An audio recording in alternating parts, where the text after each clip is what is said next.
아버지께 참되게 예배하는 자들은 영과 진리로 예배할 때가 오나니 곧 이때라. 아버지께서는 자기에게 이렇게 예배하는 자들을 찾으시느니라. 하나님은 영이시니 예배하는 자가 영과 진리로 예배할지니라. 아멘. 선한 목자 되신 주님, 지난 한 주간도 선한 길로, 생명의 길로 인도하여 주심을 감사드립니다. 언제나 사랑의 음성으로 부르시고 격려하시며 새롭게 하시는 주님의 은총에 감사드립니다. 우리에게 참 자유를 주시어서 마음껏 예배할 수 있는 시간과 공간을 주셔서 감사합니다. 함께 예배하며 사랑을 나눌 수 있는 형제 자매가 옆에 있음에 또한 감사드립니다. 오늘도 주님의 은총과 사랑을 마음껏 찬송하며 감사하는 예배가 되게 하여 주옵소서.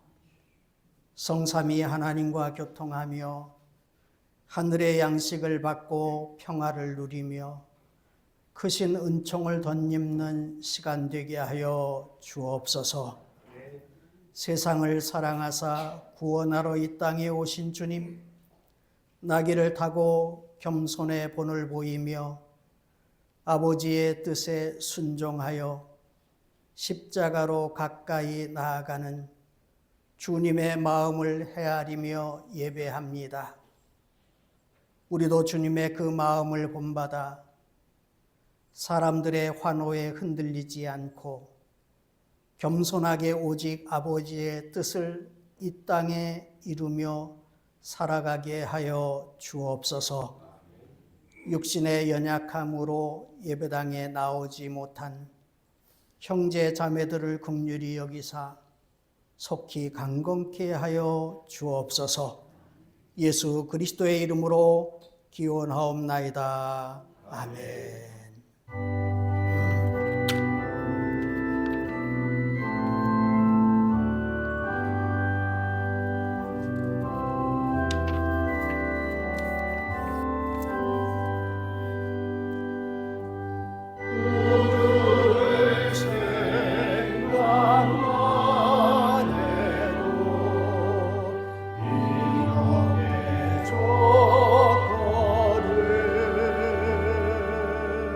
주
성시를 교독합니다. 교독문 129번입니다.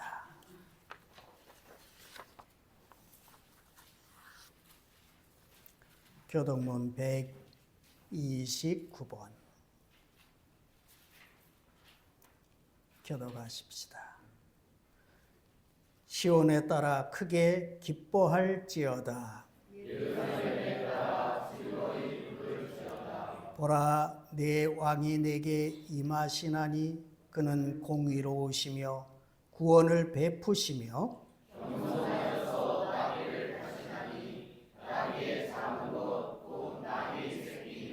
내가 에브라임의 병거와 예루살렘의 말을 끊겠고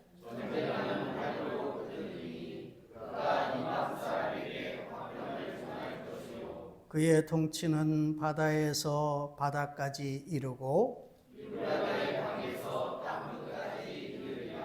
앞에서 가고 뒤에서 따르는 무리가 소리 높여 이르되 다 같이 주의 이름으로 오시는 이여 가장 높은 곳에서 호산나 하더라. 아멘. 다 자리에 앉으셔서 찬송가 149장 1, 2절, 간주 3, 4절 이렇게 찬송하십시다.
가사를 묵상하십시다.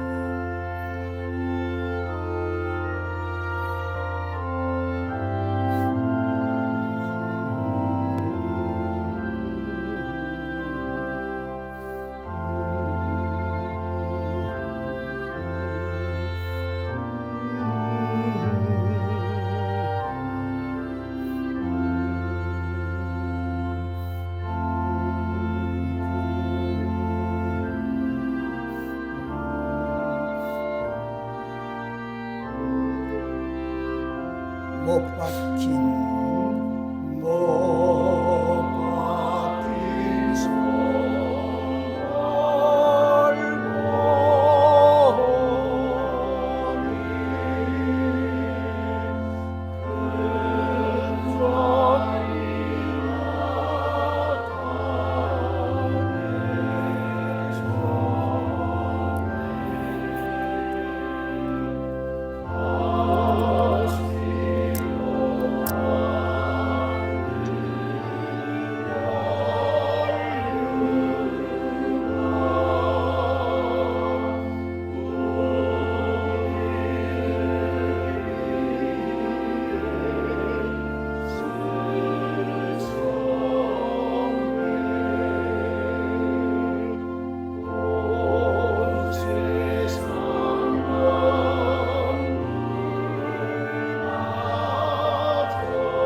같은 마음으로 기도하겠습니다.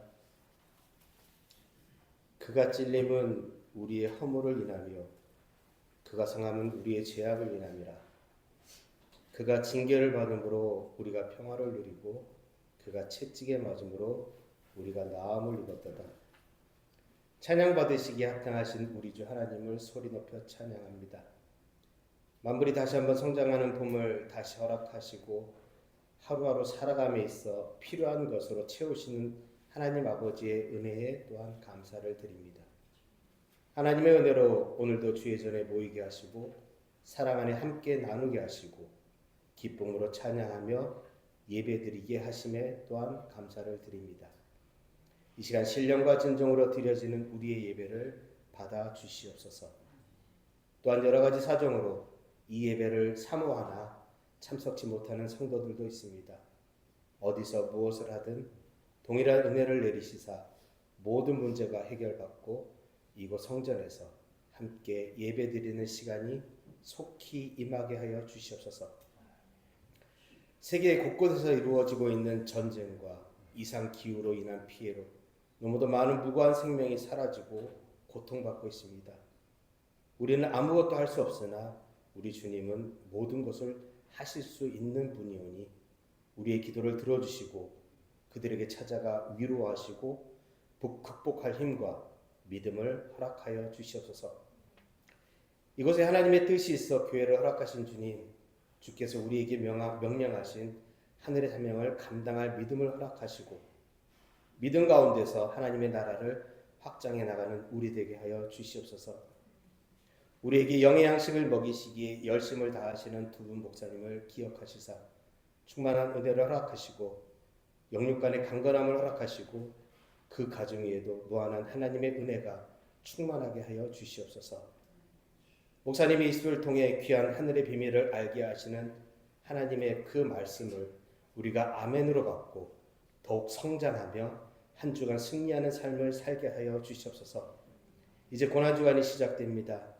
주님이 우리를 위해 당하신 그 고난의 길을 이 한 주간 우리도 동참하게 하시고 자기의 십자가를 지고 주님의 가신 길을 따르며 더욱더 굳건한 믿음의 성도들이 되게 하여 주시옵소서.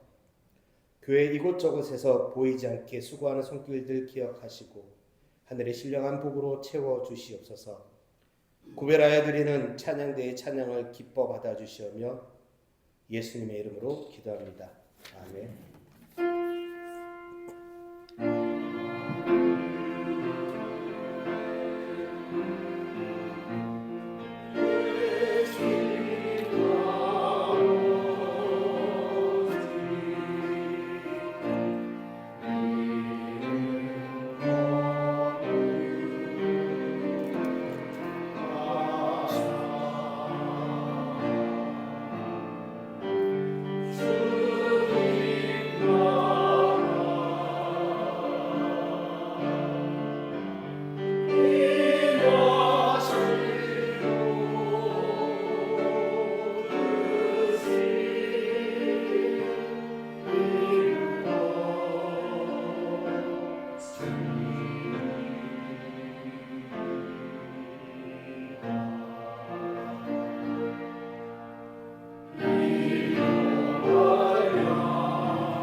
종료주일 우리에게 주시는 하나님의 말씀은 신약성경 요한복음 12장 9절부터 19절까지의 말씀입니다.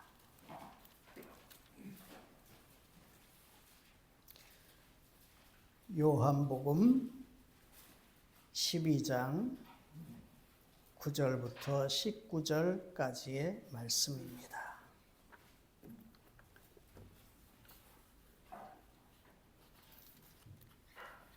말씀을 봉독합니다. 유대인의 큰 무리가 예수께서 여기 계신 줄을 알고 오니 이는 예수만 보기 위함이 아니요 죽은 자 가운데서 살리신 나사로도 보려 함이라라. 대제사장들이 나사로까지 죽이려고 모의하니 나사로 때문에 많은 유대인이 가서 예수를 믿음이러라. 12절부터 19절까지는 교독합니다. 제가 먼저 12절.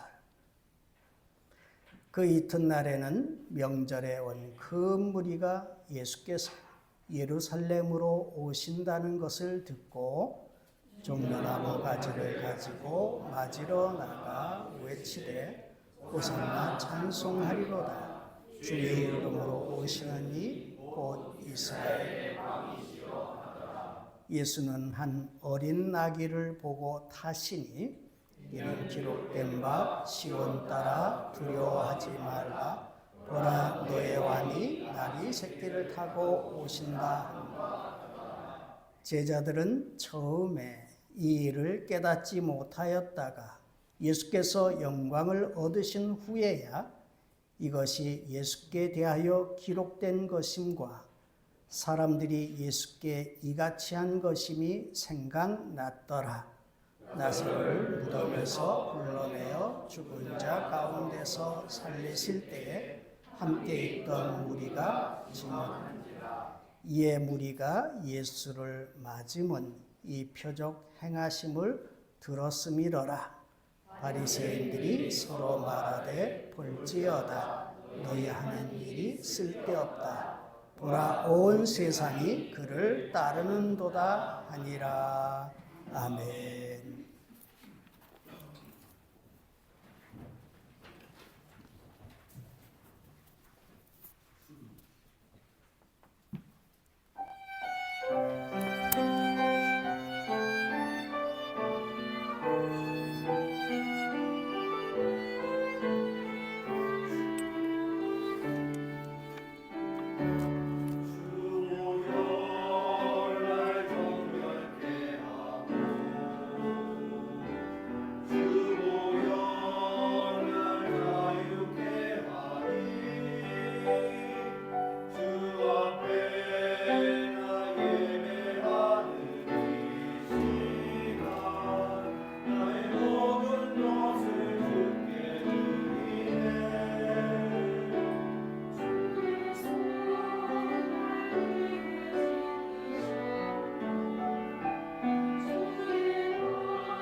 할렐루야. 하나님께 감사의 박수 올려드리겠습니다. 할렐루야.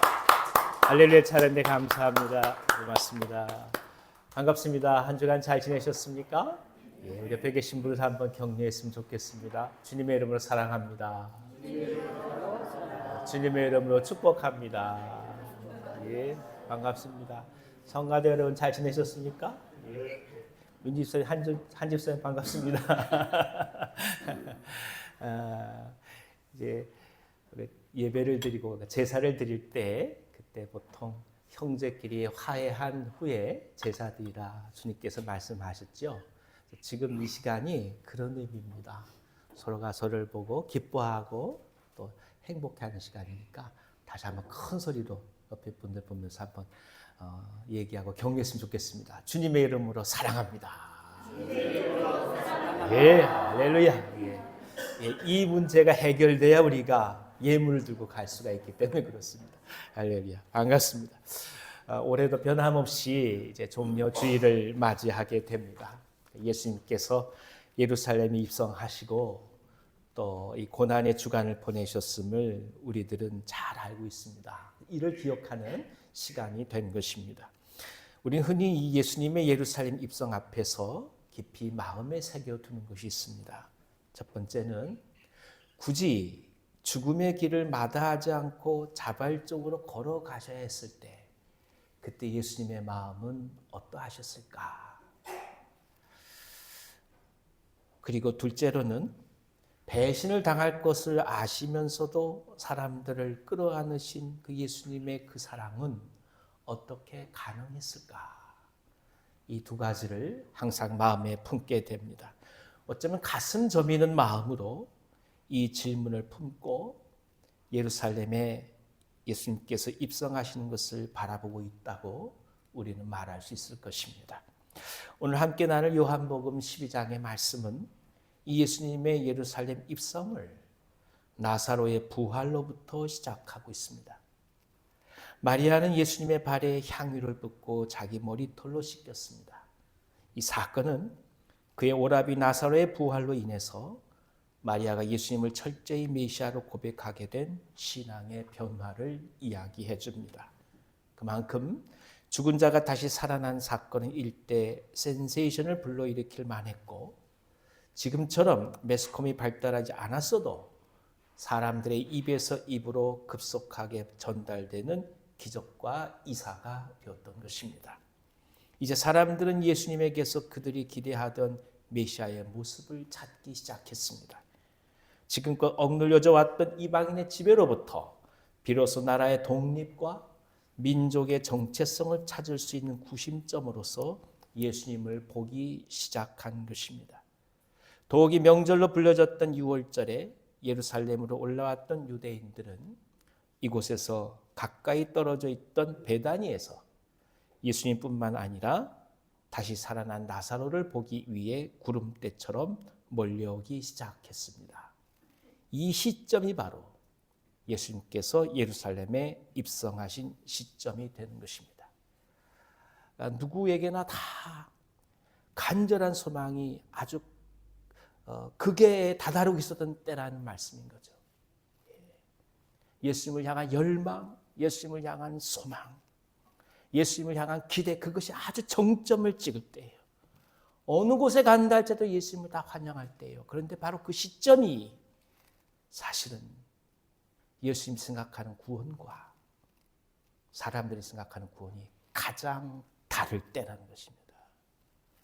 이것이 예루살렘의 입성이에요. 생각해 봅시다. 예수님은 다가오는 군중들 앞에서 어떻게 그럼에도 불구하고 자신의 사역을 이루고자 하셨을까요? 예수님 자신이 생각하는 구원의 사역과 이스라엘 백성들이 기대해온 구원의 의미가 너무나 다르다는 이 격차 앞에서 예수님은 어떤 결단을 해야만 했을까요? 성령께서 오늘 이 말씀으로 저희 가운데 깊은 은혜를 주시기를 원합니다. 다 같이 9절에서 11절을 읽어주십시오. 유대인의 큰 무리가 예수께서 여기 계신 줄을 알고 오니 이는 예수만 보기 위함이 아니요 죽은 자 가운데서 살리신 나사로도 보려 함이로라. 대제사장들이 나사로까지 죽이려고 모의하니 나사로 때문에 많은 유대인이 가서 예수를 믿음이로라. 예수님과 나사로에게 몰려드는 군중들은 대제사장들에게 심각한 위협이 되었습니다. 일반적으로 대제사장들은 사두개파 사람들일 경우가 많이 있었습니다. 이들은 정치적인 술수가 능한 사람들입니다. 실제적인 권력을 쥐고 있던 사람들입니다. 그런데 이 사람들은 부활을 인정하지 않는 내세관을 가지고 있었습니다. 그러니까 죽음과 부활이라는 이런 현실적인 사건이 일어났는데 그것이 그들이 믿는 신앙관과는 너무나 달랐다는 것입니다. 그러니까 나사로의 부활이 눈앞에 목격되었다 할지라도 그들이 생각하는 것과 너무나 달랐기 때문에 현실적으로 마치 심각한 공황 상태에 빠진 것처럼 흔들릴 수밖에 없는 상태였다는 것입니다.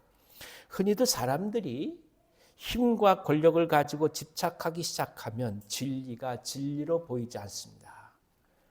그러니까 손에 있는 것을 놓으려고 하지 않으면 진실을 바라보지 못해요. 그날부터는 이 그 자체가 진실처럼 느껴지게 돼요. 믿고 싶은 대로 믿으려고 하지 사건을 통해서 마음을 바꾸려 하지 않습니다. 그러니 오히려 하나님의 영광을 드러낼 대제사장들이 하나님의 영광을 가리는 일을 하면서도 전혀 이에 대해서 양심의 가책을 받고 있지 않는 것입니다. 그러니까 자신의 이익과 하나님의 영광을 동일시해버리는 거예요. 심지어 예수님뿐만 아니라 부활의 산 증거인 나사로까지 죽이려고 지금 모의를 하고 있다는 것입니다. 이것이 사실은 고통입니다. 인간이 가지고 있는 허물이라 말할 수 있습니다. 반면에 힘과 권력을 가지지 못했던 대중들은 오히려 예수님에게 몰려가고 있습니다. 성경은 우리에게 분명히 선포합니다. 나사로 때문에 많은 유대인이 가서 예수를 믿음이로라. 부활한 나사로를 보고 어떻게 나사로를 죽일까 하는 사람들이 있는 반면에 그 나사로 때문에 예수님을 믿는 사람들이 많이 늘어났다는 거예요. 같은 동일한 사건 앞에서 이토록 많은 차이가 나는 건 어쩐 일일까요? 이게 사람인 거예요. 세상에서 많은 것을 누리는 사람은 그만큼 주님을 믿기가 어려운 것입니다. 때로 세상에서 멸시받는 사람들은 역으로 믿음의 깊은 자리에 들어가기가, 그러니까 하나님을 대면하기가 용이할 때도 많다는 것입니다. 반드시 그렇지만 않습니다만은 그런 경우가 많다는 거예요. 그러므로 어떤 상황이라 하여도 결단을 통해서 우리가 믿음을 선택할 수 있는 자리에서 망설이지 않고 예수님을 구주로 고백할 수 있다라고 한다면 이건 다른 어떤 것으로 바꿀 수 없는, 비교할 수 없을 정도의 소중하고 귀한 복을 누리고 받고 있다는 뜻입니다. 상황에 따라 이렇게 따라가는 게 다르단 말이에요. 그러니까 어떤 상황이라 할지라도, 아니 사람들이 볼 때 내가 넉넉해 보인다 할지라도 그럼에도 불구하고 지금 주님을 따라가고 있다면 당신만큼 귀한 복을 받은 사람이 없다는 뜻이에요. 사람은 그만큼 영향을 받아요. 사람은 모순적인 존재예요. 왜 당신 어제 한 말과 오늘 말이 다르냐? 이렇게 물어볼 필요가 없는 게 그게 인간이에요.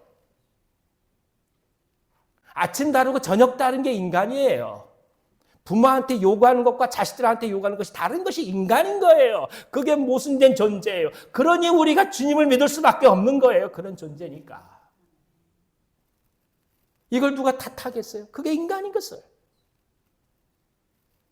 이걸 끌어안고 가는 거예요. 그러니까 주님의 은혜로 살아간다. 그러니까 하나님의 은혜로 살아간다. 그러니 어떤 상황을 할지라도 내가 지금 주님을 고백할 수 있다 한다면 이것이 얼마나 복된 것인가. 이 말씀을 통해서 또 한번 깨닫습니다.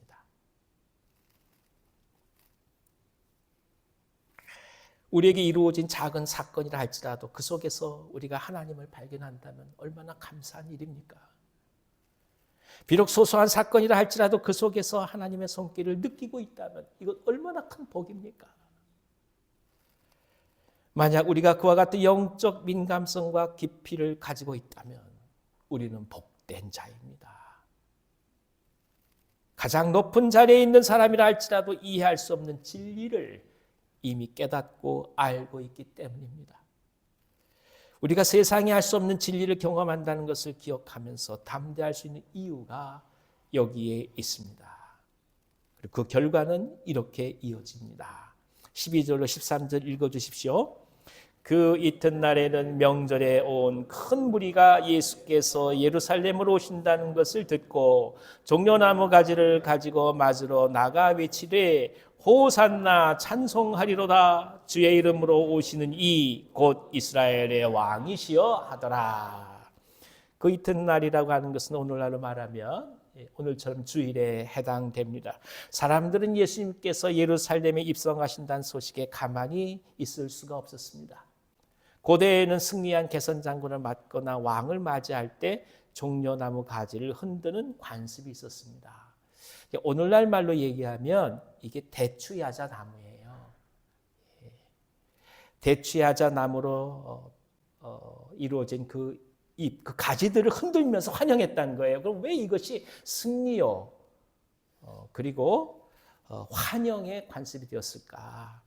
바로 이것이 생명과 풍요와 승리를 상징하기 때문입니다. 풍요로운 거예요. 열매를 먹을 수 있고요. 그 나무를 가지고 목재를 만들 수 있는 거예요. 뭐 하나 버릴 것이 없는 거예요. 그것을 가지고 승리를 기념하는 거예요. 그리고 환영을 하는 거예요. 왕의 행차를 기념하는 것이죠. 이 종려나무 가지를 예수님의 입성에 사람들이 흔들었다고 하는 것은 그만큼 예수님을 왕으로 여기고 메시아로 생각했다는 것을 반증하는 것입니다.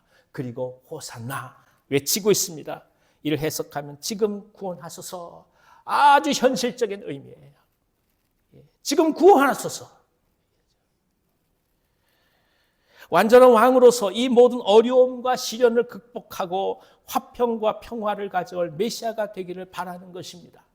이제 구원해달라는 간절한 외침이요, 동시에 예수님을 이스라엘의 왕이라고 고백하는 백성들의 염원이 담긴 말입니다. 우리가 여기서 생각할 것은 지금 이 순간 이 백성들의 고백이 절대로 가식적인 것이 아니라는 겁니다. 분명 그들은 진실되게 고백하고 있어요. 지금 이 순간만큼은 예수께서 그들이 그토록 고대해왔던 메시아라고 단언하고 있습니다. 하지만 시간이 지나서 이들이 고백했던 이스라엘의 왕이라는 칭호가 동시에 예수님을 고소하는 죄목이 될 줄이야 누가 알았겠습니까? 사람들의 칭찬과 외침은 이렇듯 영원하지 않습니다. 그것은 언제나 자신들의 이익과 관련이 될 수밖에 없습니다. 잘잘못을 떠나서 그것이 인간이고 그것이 세상의 속성입니다. 분명 대중들이 외쳤던 호산나는 진실한 것이었습니다. 그러나 시간이 지나고 상황이 바뀌게 되면 언제나 돌변할 수 있는 것이 사람의 마음이라는 것에 우리는 나약함을 고백할 수밖에 없습니다. 예수님은 분명 이를 아셨을 것입니다. 지금은 엎드리는 그들이 곧 자신을 향해 온갖 조소와 비난을 퍼부으며 십자가의 죽음을 외칠 것을 말이죠. 하지만 예수님은 그들의 환호성을 만류하지 않습니다. 가식적이라 정죄하지 않으십니다. 외람된 말씀입니다만 만약 제가 그 입장이 있다면 저는 거기를 탁 외면하고 옆으로 갔을 것 같아요. 저것들이 지금은 저러지만 이러면서. 여러분 그런 마음 안 드십니까? 우리가 어떤 사람 만날 때 그런 마음 느낄 때 있잖아요. 웃고는 있네. 안 그렇겠어요. 조금 왜 죽일 사람들이잖아요. 십자가에 못 박으러 하는 사람들이잖아요. 근데 어떻게 그 사람들 향해 예수님은 진심으로 웃을 수 있으셨을까?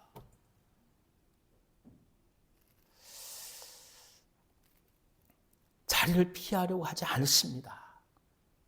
그들을 향해 누가 뭐라든 진실되게 들어가십니다. 자신을 십자가에 못 박을 그 군중 속으로 들어가고 계십니다. 이것이 믿음이고 이것이 그리스도교의 정신이고 우리가 얘기하는 사역과 헌신의 본래의 의미입니다. 사람을 바꾸는 것은 결국 자기 자신이 상대방 앞에서 죽을 때만이 가능합니다.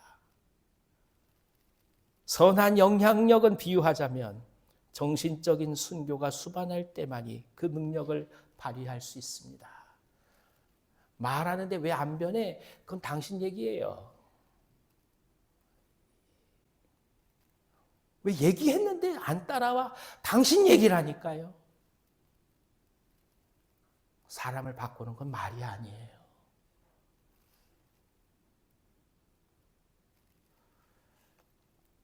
지식이 사람을 변화시키지 않습니다.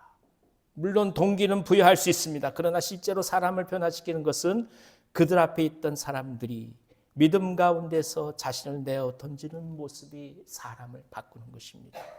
그 숭고한 정신적인 순교 앞에 사람의 마음이 녹습니다. 우리가 나이가 들어가면서 더더욱 어머니를 기억하는 것은 무슨 이유 때문이겠습니까? 왜 어머니는 세상에서 가장 위대하다고 이야기를 합니까?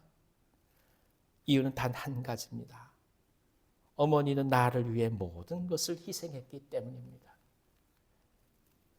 어머니의 정신적인 순교를 우리는 눈앞에서 보았고 그 희생 앞에 우리가 변하는 것 아니겠습니까?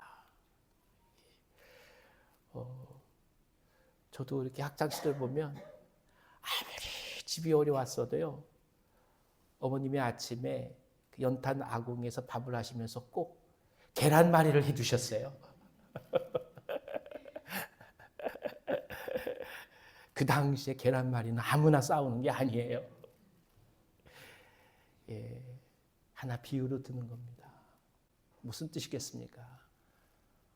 어머니는 자기를 희생하면서 자식을 키우잖아요.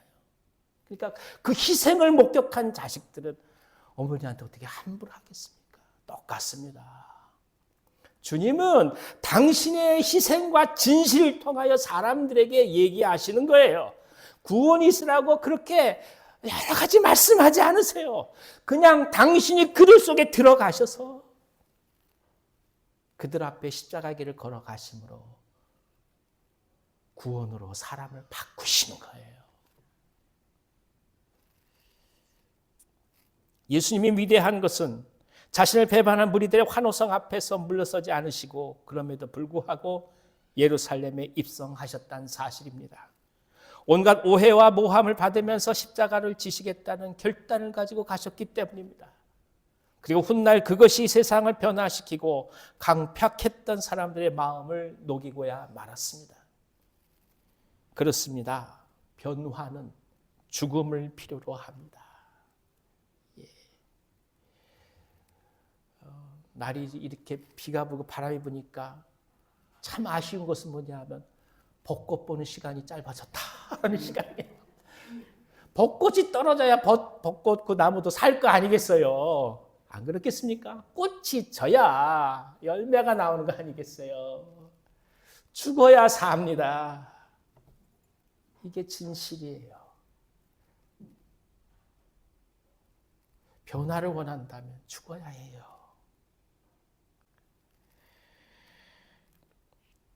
정신적이든 아니면 육체적이든 온전한 희생의 열매로 드러날 때 수많은 사람들의 인생이 바뀌어집니다.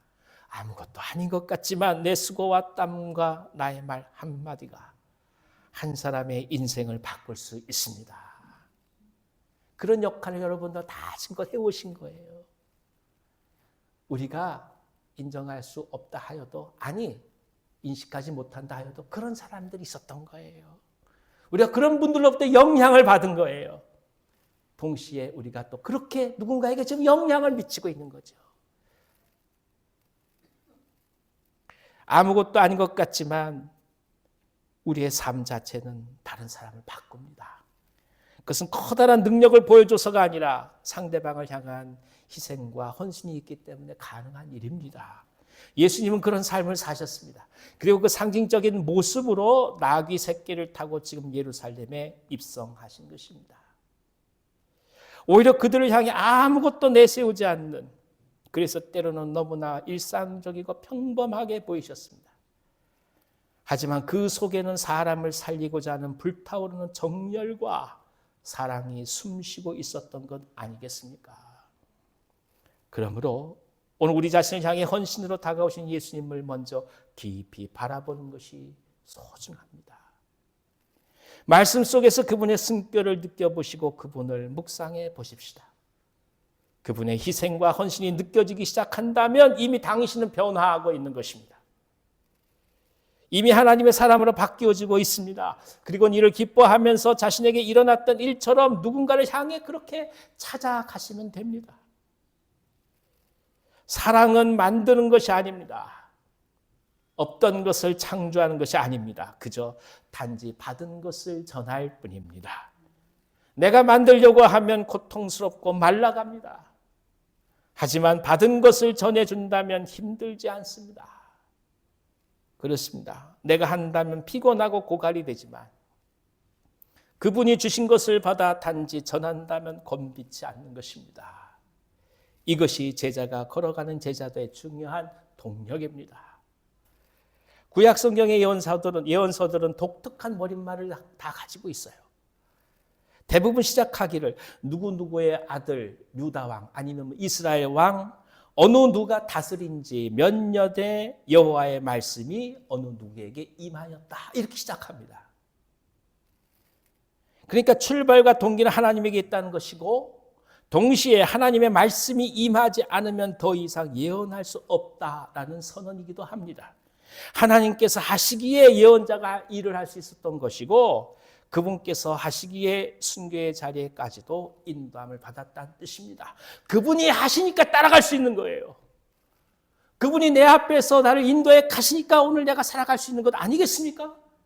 우리 다 그런 삶을 살아가는 거예요. 내가 내 삶을 개척한다고요? 천만에요. 내 힘으로 살아왔다고요? 천만에요. 그렇지 않아요. 하나님께서 인도하시고 지켜오시고 그분을 믿는 믿음으로 오늘 살아온 거 아니겠습니까?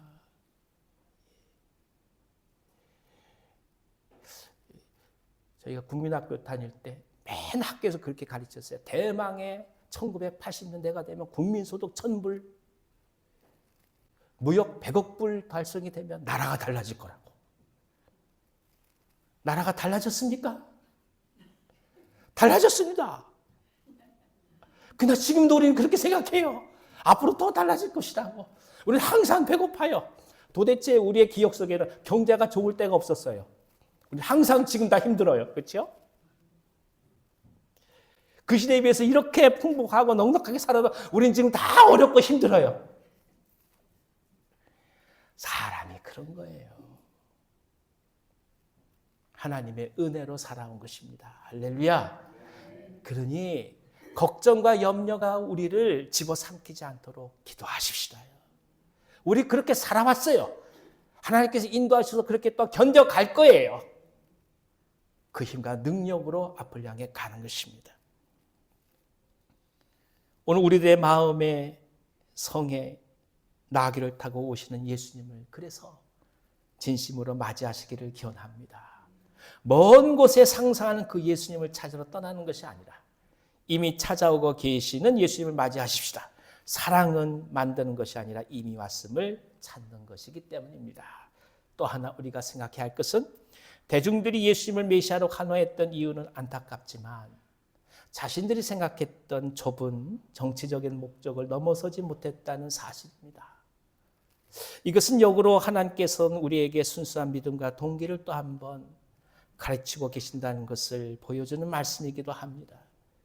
이스라엘이 예수님을 향해 결정적으로 등을 돌릴 수밖에 없었던 이유도 결국에는 그들이 원했던 메시아상과 예수님의 사역이 궁극적으로 일치하지 않았기 때문입니다. 사람들은 간절히 무언가를 원해서 처음 예수님을 찾아옵니다. 하지만 그것이 이루어지지 않았을 경우에는 자신들이 원했던 목적이 이루어지지 않았다는 그 이유 한 가지만으로 예수님을 멀리할 때도 많습니다. 그것이 예수님의 목적이 아니라 자신의 목적이었음에도 이를 구별하지 못합니다. 예수님의 구원은 이스라엘에 한정된 구원이 아니었습니다. 민족이라는 이름으로 제한할 수 있는 분이 아니었습니다. 그분은 온 인류를 위해 오셨고 세계로 불리는 모든 열방과 민족을 위한 메시아로 오셨습니다. 하지만 이스라엘은 지금 당장 로마로부터 정치적인 해방과 자유 속에서만 예수님을 바랬고 이를 실현시킬 인물로 예수님을 바라보았을 뿐입니다. 그러니까 적어도 이 목적을 조금이라도 예수님에게서 발견할 수 있었던 동안만큼은 그들의 믿음이 대단했고 열정은 누구라도 막을 수 없었던 것입니다. 하지만 그들의 목적과 다르다는 것을 깨닫는 순간 그들은 예수님을 십자가에 못 박는 군중으로 몰아가고 말았습니다.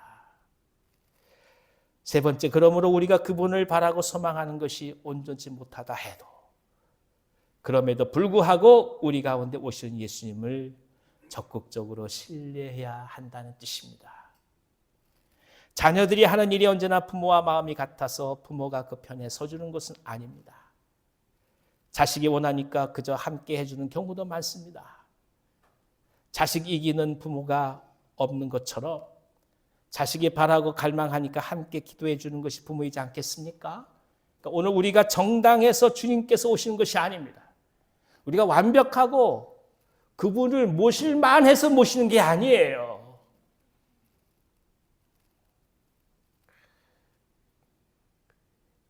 집이 깨끗해서 누가 오는 게 아니란 말이에요. 지저분할 수 있는 거예요. 준비가 안 된 거예요. 아니, 준비라고 말한 그 자체도 또한 어떻게 보면 우리가 오만함을 갖고 있는지도 몰라요. 나는 이 정도 된 사람이 이런 것만 보여주고 싶다라는 거예요. 근데 그거 아니라는 거예요. 정치적인 목적이 어쨌든 예수님께서 지금 당장 구원을 주셔서 로마로부터 해방시키는 목적이 어쨌든 다 생각이 다르다 해도 그럼에도 불구하고 예수께서는 나귀 타고 오시는 거예요. 이 주님을 받아들이는 게 중요한 거예요. 부족할 때도 많죠.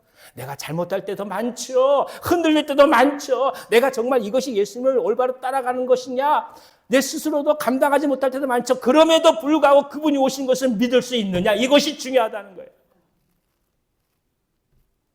이게 나귀예요. 그에 타고 오신 예수님이에요.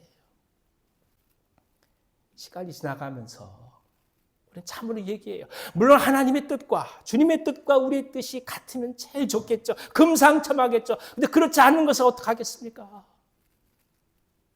물러서겠습니까? 자격이 없다고 떠나겠습니까? 그런 거 아니에요. 부족하지만 주님 오십시오.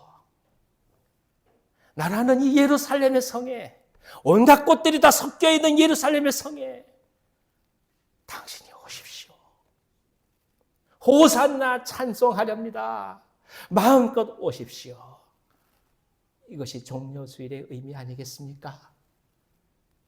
사랑하는 여러분, 어떤 마음이 있다 하여도 어떤 생각이 있다 하여도 어떤 허물이 있다 하여도 어떤 권고함이 있다 하여도 그것 때문에 성문을 닫지 마십시다.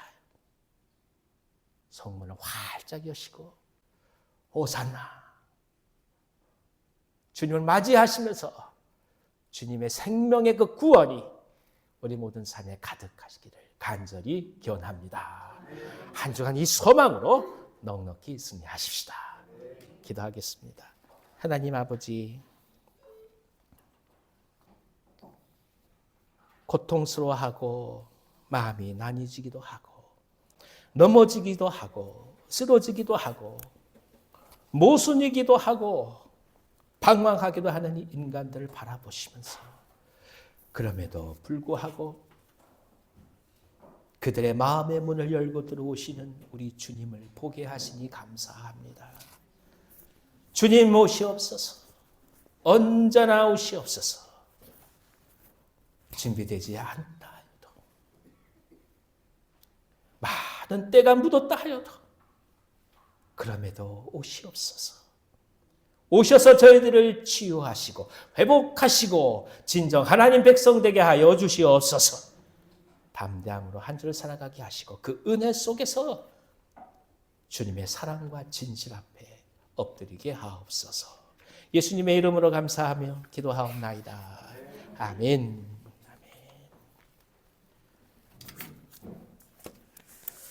함께 찬송 부르십시다. 142장입니다.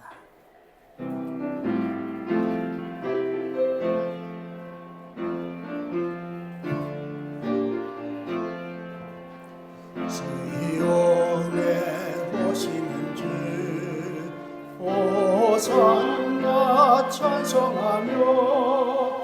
두 손 들고 기쁨으로 내 주를 맞이하리. 겸손히 나아가고 우리 주님 오시는 날 주의 주를 소리 높여 호산나 찬송하리. 시온에 오시는 주 호산나 찬송하며 손뼉까지 손에 들고 내 주를 맞이하리. 만왕의 왕이 되신 우리 주님 오시는 날 내 주를 소리 높여 호산나 찬송하리. 시온에 오시는 주 호산나 찬송하며 모든 백성 노래하며 내 주를 맞이하리. 만민의 구주 되신 우리 주님 오시는 날 내 주를 경배하며 호산나 찬송하리. 아멘. 교회 소식 전해드립니다. 사순절이 6주까지 진행하는데 이제 이번 주가 마지막이고요. 그리고 이제 고난주간이 시작됩니다. 그래서 여러분들은 이 고난주간 매일매일 예배당에 나온다. 그렇게 시간 계획을 우선적으로 세우시고 참여를 바랍니다. 그래서 내일 저녁부터 목요일까지 고난주간 저녁 기도회가 밤 8시에 본당에서 있습니다. 담당하신 부서와 선교회는 인도자는 로비에 순서지가 있으니까 미리 가지고 준비해 주시기를 바라고요. 고난주간 저녁 기도회가 진행됨에 따라 약간 변경된 게 있습니다. 수요 기도회 11시는 저녁 기도회 밤 8시에 같이 모이는 걸로 하고요.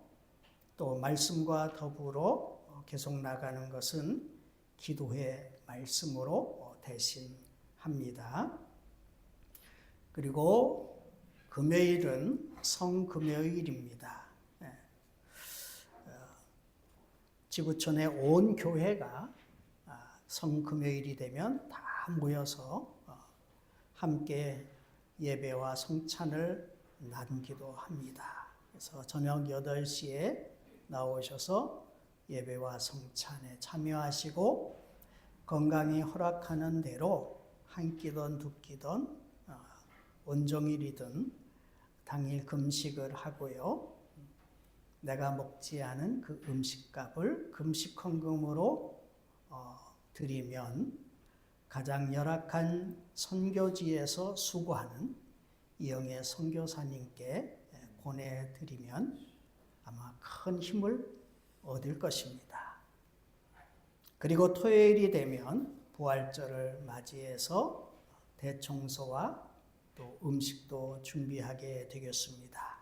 11시에 함께 동참해 주시기를 바라고요. 그 다음 날은 부활절입니다.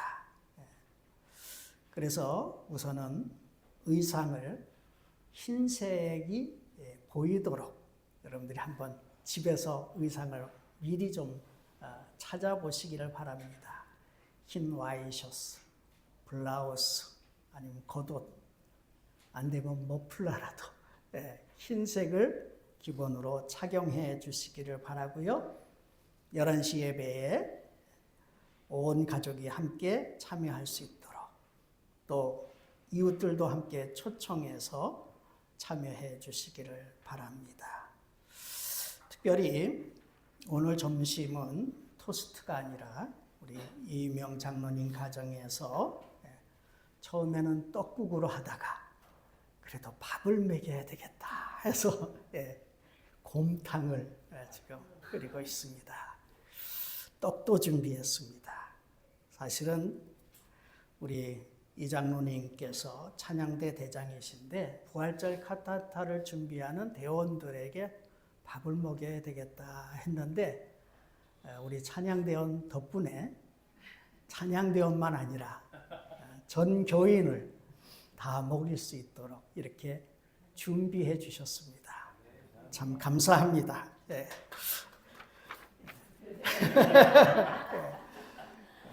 아주 기쁨을 나누는 시간이 되시기를 바랍니다. 이제 우리 다 자리에서 일어나셔서 630장 찬송 부르며 드린 예물 봉헌하십시다.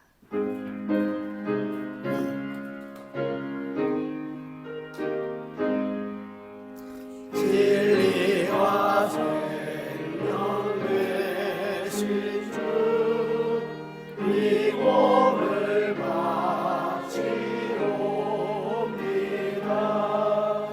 믿음과 소망 사랑에 한마음 되게 하소서.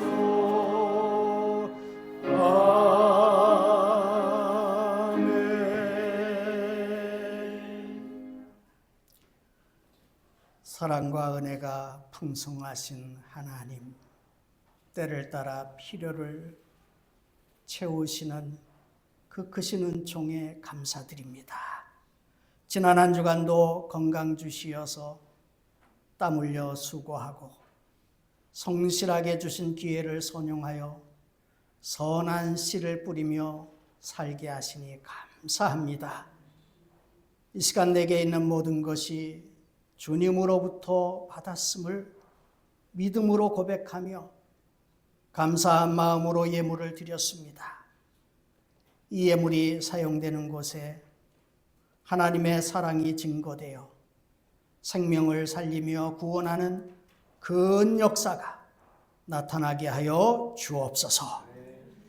한 주간을 주 앞에 예배하며 시작하였습니다. 영혼의 평화가 깨어지지 않도록 우리의 생각과 마음을 지켜주시옵소서. 육신의 건강도 주시어 기쁨으로 일하게 하여 주시옵소서. 성실하게 땀을 흘리며 수고하는 삶의 터전에 풍성한 결실이 맺혀지게 하여 주옵소서. 예수 그리스도의 이름으로 기도하옵나이다. 아멘.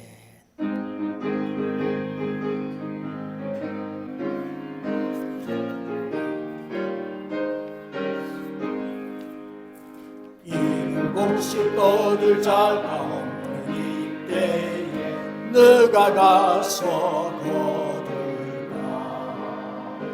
내가 어찌 게으르게 앉아 있을까. 어서 가자 밭으로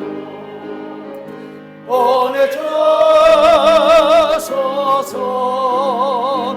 보내주소서.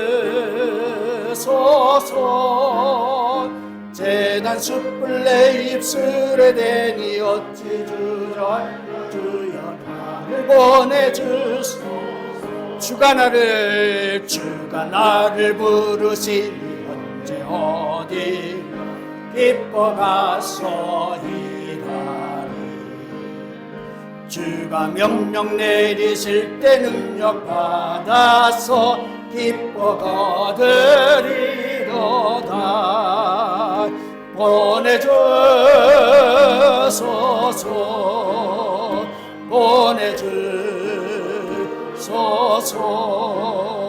재단 숯불 내 입술에 대니 어찌 주저할까. 나를 보내주소서.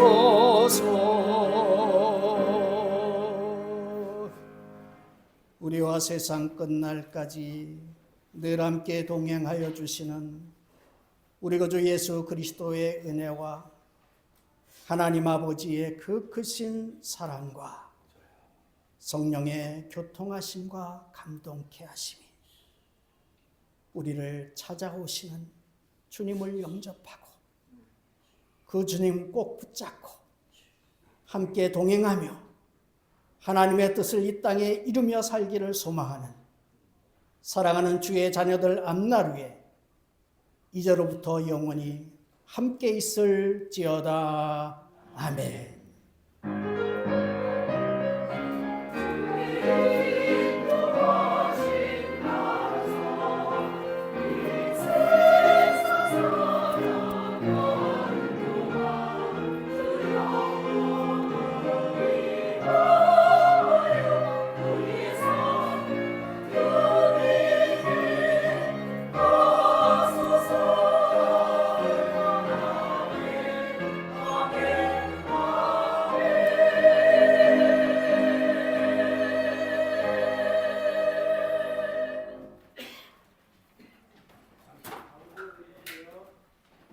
금요일 7시